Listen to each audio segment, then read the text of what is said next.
Olá pessoal, então dando sequência aos nossos estudos sobre as sentenças condicionais, nesse vídeo eu vou começar a explorar com mais detalhes os que eu apresentei para vocês no primeiro. Eu vou começar pelo condicional 1, porque o condicional 0, como eu expliquei no vídeo anterior, o condicional 0 e o condicional 1 eles são muito parecidos, e o condicional 0 não tem muitos detalhes. Eu acredito que o que eu falar aqui no condicional 1 vale lá para o condicional 0, são poucas diferenças, e até porque o condicional 0 ele não é muito explorado em nenhum dos... Vocês buscarem informações a respeito, os principais são o 1, 2 e o 3. O 0 ele é mais simples e é menos utilizado. Tá? Então eu vou começar já falando do condicional 1, mas tomem como base o 1 e o 0 juntos. Tá? Algumas diferencinhas aqui, mas isso não é relevante para as nossas aulas. Então vamos lá. Condicional 1, então eu vou falar do uso e da forma desse tipo de condicional. Então, se vocês lembram, o condicional 1 foi aquele que eu expliquei rapidamente no vídeo anterior. Ele se refere sempre a uma condição possível e o seu resultado é provável. Tá?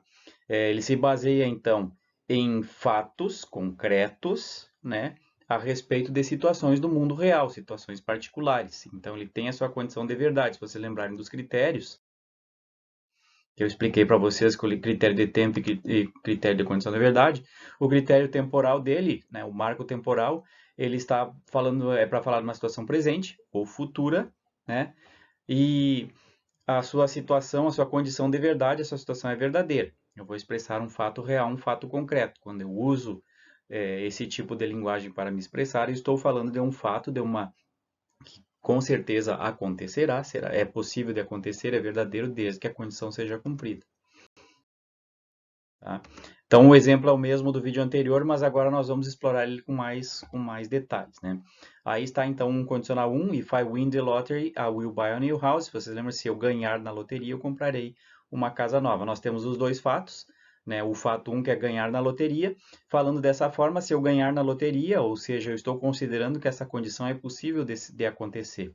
Essa situação é verdadeira e eu estou tratando de uma situação agora no presente com a consequência, com uma fala agora de presente para uma condição futura. Tá? Então, ela tem uma situação, falando dessa natureza, falando dessa forma, eu acredito que essa condição, desde que ela aconteça, o fato 2 vai ser executado. Então, o fato 2 aqui é comprar uma casa, ou seja, esse resultado, a condição é possível, e o resultado, comprar a casa, a condição ganhar na loteria é possível, o resultado de comprar a casa é provável. Tá? Também é uma situação verdadeira. Lembrando, eu falei para vocês, nesse caso, eu estou com o bilhete na mão, a loteria está em andamento, tem uma loteria sendo uma loteria em transcurso e eu estou concorrendo nessa loteria. Então, o tempo é de agora, o tempo presente, e a condição é verdadeira por esse fato. Eu estou concorrendo nessa loteria. Existe a possibilidade real e concreta de que eu ganhe e que eu compre a casa se essa condição for preenchida. Tá? Então, a situação presente, porque eu estou falando, futura, no caso, assim que sair o resultado, eu comprarei a casa. Tá? Eu não estou falando de nada que já aconteceu. Bom, vamos falar um pouquinho da forma. Eu apresentei para vocês já, mas ainda não demos nome aos tempos verbais que estão envolvidos quando eu estou tratando de formular sentenças no condicional 1. Então, nas sentenças condicionais do tipo 1, o tempo verbal da oração subordinada, lembrem aquela oração que contém o if, sempre a oração subordinada vai ser o simple present.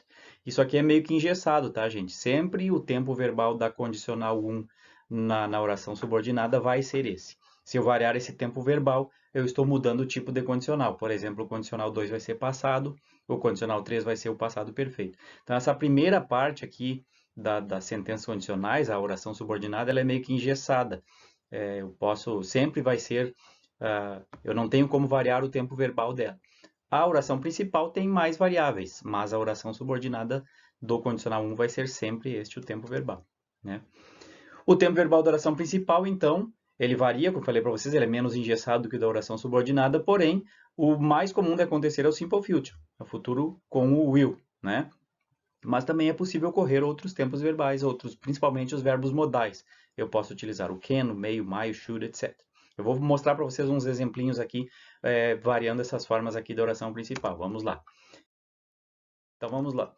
É, com o will, né? Eu tenho aqui a oração subordinada no começo. If I win, vocês virem está em destaque em vermelho. I win. Presente simples. I win, you win, he wins e etc. Se fosse uma terceira pessoa, ele teria aquelas regrinhas do S, tudo que nós já estudamos no ano passado. Então, a frase, a oração subordinada está aqui com o simple present e a oração principal, aqui no caso, com o futuro will.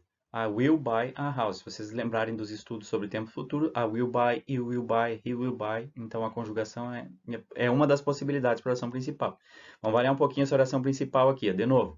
If I win the lottery, I can buy a new house. Em vez de dizer se eu ganhar, eu comprarei, é se eu ganhar, eu posso comprar, eu poderei comprar. Então, de novo, nós temos oração subordinada com o presente simples. Lembrem que eu falei antes, essa oração subordinada ela é meio que engessada, eu não posso variar o tempo verbal aqui, mas a oração principal pode alterar um pouquinho. Então, aqui eu estou com uma oração principal formulada com os verbos modais, no caso o verbo can. Tá? Outro detalhe a respeito da forma. Tá? Além dessas sentenças que eu apresentei para vocês até agora, nesse vídeo e no vídeo anterior, são sempre sentenças afirmativas, mas é possível formular ideias do condicional 1 e do condicional 2, do 3, do 0 também formular sentenças negativas e sentenças interrogativas. O que eu tenho que prestar atenção é simplesmente obedecer às regras gramaticais de cada uma dessas situações, né? Se eu for fazer uma negativa, tem aquela questão de usar o do, usar o does, don't, doesn't. Se eu for fazer uma pergunta, eles vêm na frente do sujeito, né? Então eu tenho que simplesmente prestar atenção no que a gramática me diz a respeito desses tempos verbais que estão gerindo essa frase aí no condicional 1. Vamos ver os exemplos de cada um, então. Uma sentença negativa, né? Agora percebam aqui, if I don't win the lottery, I won't buy a new house. Agora eu só disse a mesma ideia da condição e da consequência, só que da forma negativa. Se eu não ganhar na loteria, eu não comprarei uma casa. Ou seja, se a condição não for preenchida, a consequência também não acontecerá.